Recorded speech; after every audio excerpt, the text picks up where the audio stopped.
बिस्मिल्लाहिर्रहमानिर्रहीम। अस्सलाम वालेकुम। हाय फ्रेंड्स, कैसे हैं आप लोग। मैं लाई हूँ स्पेशल ईद में स्पेशल सा शीर खुरमा। तो चले आए बनाते हैं स्पेशल सा शीर खुरमा और देखते हैं उसके लिए हमें किन किन चीज़ों की। मैंने 1.5 लीटर दूध ले लिया है, ठीक है। और ये मैंने 1 प्याले सिवैयाँ ले लिए। सिवैयाँ देखिए इस तरह लाल लाल सी लीजिएगा, कच्ची मत लीजिएगा, उसका शीर खुरमा बिल्कुल भी अच्छा नहीं बनता। और ये मैंने ले ली है 1 पाव चीनी, यानी कि ये 1 प्याली चीनी है। चीनी हम कम ज़्यादा भी कर सकते हैं।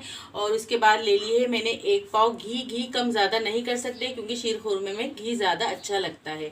और उसके बाद ले लिया है मैंने बादाम पिस्ता। बादाम पिस्ता आप अपनी मर्ज़ी के मुताबिक कम ज़्यादा कर सकते हैं।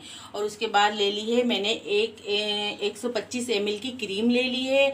और 4 अदद मैंने हरी इलायची ले ली है और केवड़ा ले लिया है। देखिए ये हमारा घी गर्म हो गया है। अब हम इसके अंदर पहले बादाम डालेंगे। हम अपने बादाम को ना अच्छा सा फ्राई कर लेंगे, यानी कि बादाम का कलर ऐसा हो जाना चाहिए जैसे गोल्डन गोल्डन था, तो इसका टेस्ट बहुत अच्छा आता है शीर खुरमे में। देखिए ये 2 से 3 मिनट में कितने अच्छे से फ्राई हो गए हैं। देखिए इस तरह फ्राई करने, और इसको बिल्कुल हल्की आंच पे फ्राई करिएगा। तेज़ आंच पे करेंगे तो ये आपके सारे बादाम जल जाएंगे, ठीक है। बस हम इसको निकाल लेंगे तमाम बादाम को। देखिए हमारा तेल अभी तक गर्म है और उसके अंदर से मैंने सारे बादाम निकाल लिए। अब हम इसके अंदर हरी इलायची डाल देंगे, ठीक है। और ये जो मैंने सिवैयाँ ली थी ना, ये भी डाल देंगे। इस सिवैयों को ना ज़रा हल्का हल्का सा फ्राई कर लेंगे। अगर आपकी बाय द वे कभी बहुत ज़्यादा कच्ची सिवैयाँ आ जाए तो आप इस तरह भी फ्राई कर सकती हैं, ठीक है। लेकिन हमारी सिवैयाँ बहुत अच्छी हैं तो हमें ज़्यादा फ्राई करने की ज़रूरत नहीं है। बस हम दूध डाल देंगे। देखिए हमारी सिवैयाँ फ्राई हो गई थी तो मैंने ये दूध डाल दिया।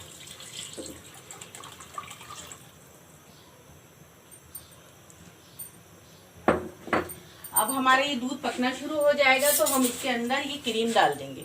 अब देखिए हमारा ये दूध अभी पकना शुरू हो जाएगा तो उससे पहले हम क्रीम डाल देंगे। क्रीम ये मैंने ली थी 125 ml, यानी कि 1 कटोरी हुई है, ठीक है। इस अंदाजे से भी आप ले सकते हैं। 1 प्याली कटोरी, 1 कटोरी आप क्रीम ले लें। बस अब ये हमारा दूध पकना शुरू हो जाएगा तो फिर मैं बताती हूँ कि क्या करें। खुरमा पकना शुरू हो गया है, बस हम चीनी डाल देंगे इसके अंदर। ये पूरी डल जाएगी मेरा खाना, ठीक है। अब 1 से 2 मिनट पकाएंगे और हम चूल्हा ऑफ कर देंगे। बन गया हमारा ज़बरदस्त सा मज़ेदार सा शीर खुरमा। और 1 टेबलस्पून हम इसके अंदर केवड़ा भी शामिल कर देंगे। बस 1 से 2 मिनट पका के इसका चूल्हा ऑफ हो जाएगा। फिर मैं आपको डिश आउट करके दिखा। मज़ेदार सा हमारा शीर खुरमा तैयार हो गया है। और जो हमने बादाम तल के निकाले थे ये हम गार्निशिंग के लिए ऊपर से डाल देंगे। आप जब भी सर्व करें तो ये बादाम आप ऊपर से डालें तो ये बादाम क्रिस्पी क्रिस्पी रहेंगे, ठीक है। देखिए हमने कितना मज़ेदार सा झटपट सा शीर खुरमा बनाया है ईद स्पेशल में।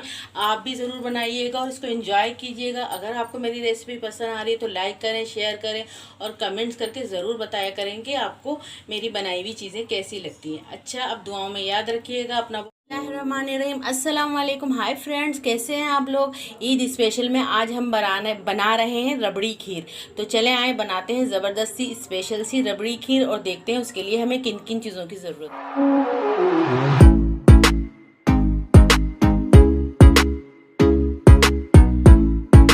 देखिए मैंने ना रबड़ी खीर के लिए ले लिया है 1.5 लीटर दूध और आधा पाव देखे मैंने चावल ले लिए, यानी कि 125 ग्राम। और इसको हल्का सा ब्लेंडर कर लिया है और तकरीबन इसको मैंने 3 से 4 घंटे भिगा दिया था। उसके बाद मैंने इसको हल्का सा ब्लेंडर कर लिया है।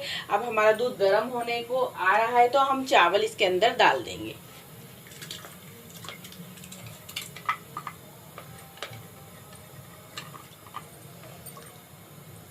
अब बस हमें इसको हिलाना है। जब ये पकना शुरू हो जाएगी तो तकरीबन जब तक पकाना है जब तक हमारे चावल गल ना जाए, उसमें गाढ़ापन ना आ जाए। और साथ साथ ये देखिए मैंने 4 अदद हरी इलायची ली थी और इसको भी मैंने इसको मोटा मोटा कूट लिया, ये भी इसके अंदर शामिल कर लेंगे। समझ रहे हो? समझ रहे हो आप? समझ रहे हो?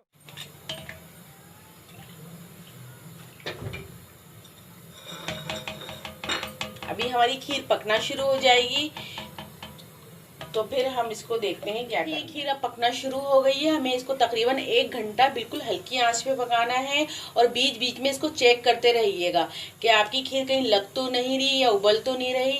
तो हम इसको अब 1 घंटे तक बिल्कुल हल्की आंच पे पकाएंगे और इसको बीच बीच में चेक करते रहेंगे, हिलाते रहिएगा, ठीक है। 1 घंटे बाद इसको मैं देखती हूँ कि ये कितनी पकी है और कितने चावल हमारे गल गए हैं और कितना इसमें गाढ़ापन आ गया है। अब बस बिल्कुल हल्की आंच पे हम इसको 1 घंटे के लिए पकने रख देंगे और बीच बीच में चेक करते रहिएगा और ढक्कन आधा ढकिएगा, पूरा नहीं ढकिएगा, वरना आपकी खीर उबलना शुरू हो जाएगी। खीर पकते हुए तकरीबन 1 घंटा हो चुका है। देखें चावल भी गल गए, उसके अंदर गाढ़ापन भी आ चुका है, ठीक है। बस अब हम इसके अंदर चीनी मिलाएंगे और फिर हमारी चीनी भी इसके अंदर घुलेगी और पकेगी, ठीक है। ये चीनी मैंने ले ली है 150 ग्राम, यानी कि 3 छिटाक। चीनी अपने हिसाब से आप कम ज़्यादा भी कर सकते हैं। थोड़ी सी आंच हम तेज कर देंगे और इसको पकाएंगे। ज़रा हमारी चीनी घुल जाए, फिर इसके बाद हम इसमें खोया डालेंगे। देखिए मैंने इसके अंदर चीनी डाल ली थी। चीनी डालने के बाद तकरीबन मैंने इसको 10 मिनट पकाया है, क्योंकि चीनी डालने के बाद फिर से हमारी दोबारा से खीर पतली हो गई थी, ठीक है। अब ये देखिए बस हम चूल्हा ऑफ कर देंगे और उसके अंदर मिलाएंगे खोया। हमें इतनी ही गाढ़ी रखनी, इससे ज़्यादा गाढ़ी नहीं रखनी, क्योंकि इसमें रबड़ी भी डलेगी और वो खोया भी डलेगा। तो बस अब हम इसका अपना चूल्हा बंद कर देंगे। हमारी खीर हो गई तैयार। अब हम इसके अंदर मिलाएंगे खोया। खोया देखिए मैंने 1 पाव ले लिया है। बस उसको ज़रा चम्मच हिला हिला के इस तरह कर लेंगे तो ये अच्छा सा मैश हो जाएगा इसके अंदर। गरम गरम खीर में आप खोया डालेंगे तो आपका खोया अच्छा सा मिक्स हो जाएगा इसके अंदर। जब हमारा ये खोया बिल्कुल मिक्स हो जाएगा तो हम इसको ठंडा करेंगे। इसकी गर्माहट ख़त्म हो जाएगी तो फिर हम इसको फ्रिज में रखेंगे। फ्रिज में रखने के बाद हल्का सा ठंडा होने के बाद फिर हम इसके अंदर रबड़ी मिलाएंगे, क्योंकि रबड़ी बिल्कुल आखिरी स्टेज पे मिलाते हैं। हमें बिल्कुल ठंडी होने के बाद मिलानी है, वरना हमारी रबड़ी भी ख़राब हो जाएगी और आपकी खीर भी, ठीक है। अब हम इसके अंदर ये देखिए मैंने बादाम पिस्ते ले लिए थे। बादाम पिस्ते आप अपने हिसाब से कम ज़्यादा कर सकते हैं। तो थोड़े से मैं इसमें डाल दूंगी और थोड़े से जो हम गार्निशिंग के लिए रख दिया है मैंने, वो मैं बाद में बताऊंगी आपको, ठीक है। तो अब हमारी ये खीर ठंडी हो जाएगी तो मैं इसको फ्रिज में रख दूंगी, फिर मैं बताती हूँ कि क्या करना है। हमारी खीर बहुत अच्छी से ठंडी हो गई। जब इसकी गर्माहट ख़त्म हो गई थी तो जब मैंने इसको फ्रिज में रख दिया था, अब फ्रिज में रखने के बाद देखिए हमारी खीर बहुत अच्छी सी ठंडी हो गई है और देखिए इसके अंदर गाढ़ापन कितना आ चुका है, ठीक है। बस अब हम इसके अंदर रबड़ी मिलाएंगे। ये देखिए मैंने 1 पाव ले ली, यानी कि 250 ग्राम, ठीक है। अब हम इसके अंदर ये शामिल कर देंगे।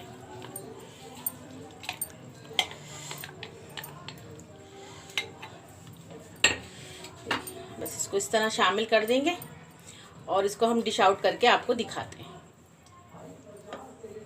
और इसको आप खूब ठंडी करके खाइएगा, आपको बहुत मज़े की लगेगी। ईद में बनाएं, अपनी फैमिली के साथ एंजॉय करें, ठीक है। ये हमारी पूरी इसके अंदर रबड़ी चली गई। अब हम डिश आउट करके आपको दिखाते हैं और इसको अच्छा सा मिक्स कर लीजिएगा आप। देखिए हमारी कितने मज़ेदार सी रबड़ी खीर तैयार है। आप मज़ा आया। आप इसको ईद में बनाएं, अपनी फैमिली के साथ एंजॉय करें। और अगर आपको मेरी रेसिपी पसंद आ रही है तो लाइक करें, शेयर करें, कमेंट्स करके ज़रूर बताएं कि आपको ये रबड़ी खीर कैसी लगी। और दुआओं में ज़रूर याद रखिएगा। अपना